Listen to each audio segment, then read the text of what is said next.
nous nous retrouvons aujourd'hui pour une leçon d'orthographe intitulée Les adjectifs de couleur.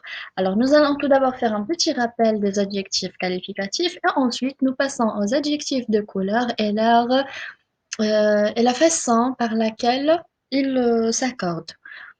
Donc, l'adjectif qualificatif, il donne des précisions sur le nom ou tout simplement il décrit le nom auquel il appartient et avec lequel il est attaché.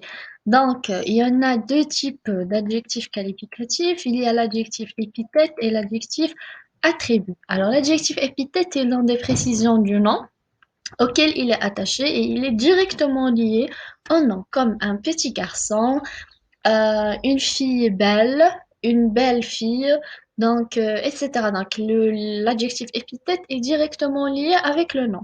L'attribut. L'attribut, il précise un sujet et se trouve après un verbe d'état. Donc, il est séparé. Donc, l'adjectif attribut et le nom, ils sont séparés par un verbe d'état. Et quand vous connaissez les verbes d'état, ils sont nombreux. Par exemple, rester, demeurer, être, avoir l'air, etc. On a déjà vu ça dans les leçons précédentes. Alors ensuite, on prend des exemples. Alors l'adjectif épithète, par exemple, la belle fille est assise dans le jardin. Donc la belle fille est assise dans le jardin. Belle, il qualifie le nom fille, d'accord? Et ils sont directement attachés, donc c'est un adjectif épithète. Donc, pour l'adjectif attribut, alors, exemple, cette maison est magnifique. Donc, l'adjectif magnifique qualifie le nom maison et c'est un attribut parce qu'il y a le verbe d'état, c'est le verbe être dans cette phrase qui sépare les deux. D'accord?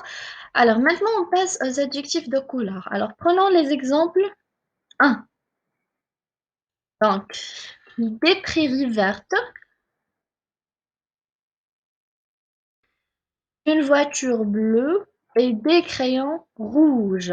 Donc ici, l'adjectif, c'est verte, bleue et rouge. Donc ce sont des adjectifs, bien sûr, qui désignent la couleur des noms qui les précèdent. Donc prairie, comment ils sont vertes, voiture, comment ils sont bleus, et crayons, comment ils sont rouges. Donc,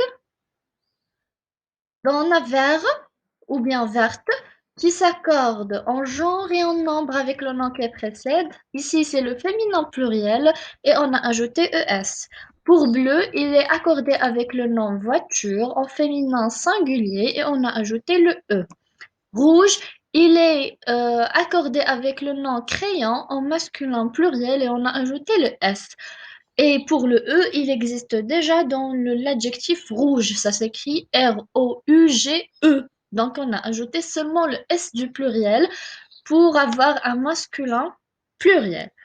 Alors, donc, on conclut que l'adjectif de couleur désigne bien sûr la couleur et quand il est composé d'un seul mot, il s'accorde avec le nom qu'il qualifie. Donc, quand on a un adjectif qui est composé seulement d'un seul mot, comme vert, bleu, rouge, etc., il s'accorde avec le nom qu'il qualifie en genre et en nombre. Donc, en genre masculin, féminin et en nombre singulier, pluriel. Ensuite, on a l'exemple 2. Des assiettes vert clair, des wagons bleu foncé, des rideaux jaune paille. Alors, on conclut que quand l'adjectif est composé d'un seul mot, il s'accorde avec le nom qui est qualifié. Donc, comme vert, rouge, bleu. Donc, il s'accorde en genre féminin, masculin et en nombre singulier, pluriel. Ensuite, nous avons les deuxièmes exemples. Donc, des assiettes vert clair, des wagons bleu foncé, des rideaux jaune paille. Alors,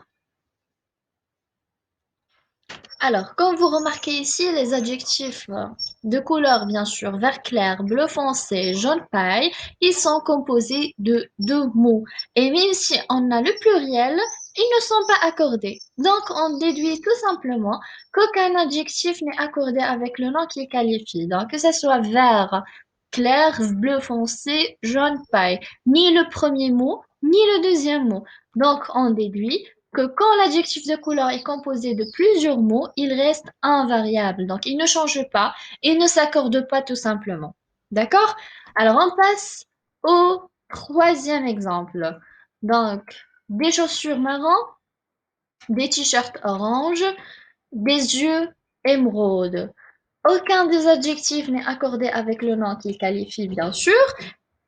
Donc, même si, faites attention, donc ici, même s'ils sont composés d'un seul mot, ils ne sont pas accordés.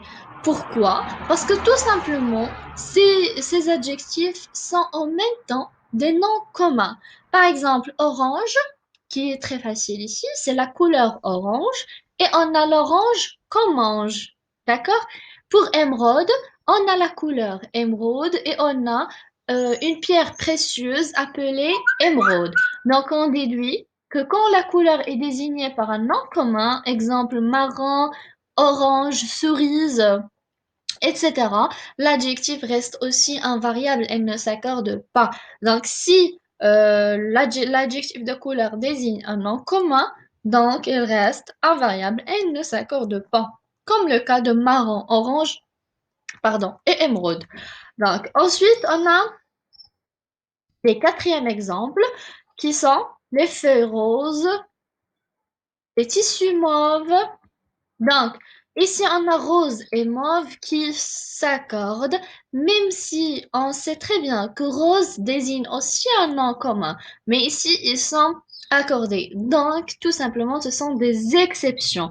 Alors, exception, certains adjectifs dérivés des noms, ça veut dire qu'il désigne aussi des noms communs, mais il s'accorde en genre et en nombre avec le nom qu'il qualifie. Donc ici, il s'agit de rose, mauve, fauve, pourpre, écarlate et châtain. Donc ces mots-là, ou plutôt ces adjectifs-là, même s'ils désignent également des noms communs, ils s'accordent. Donc ce sont des exceptions.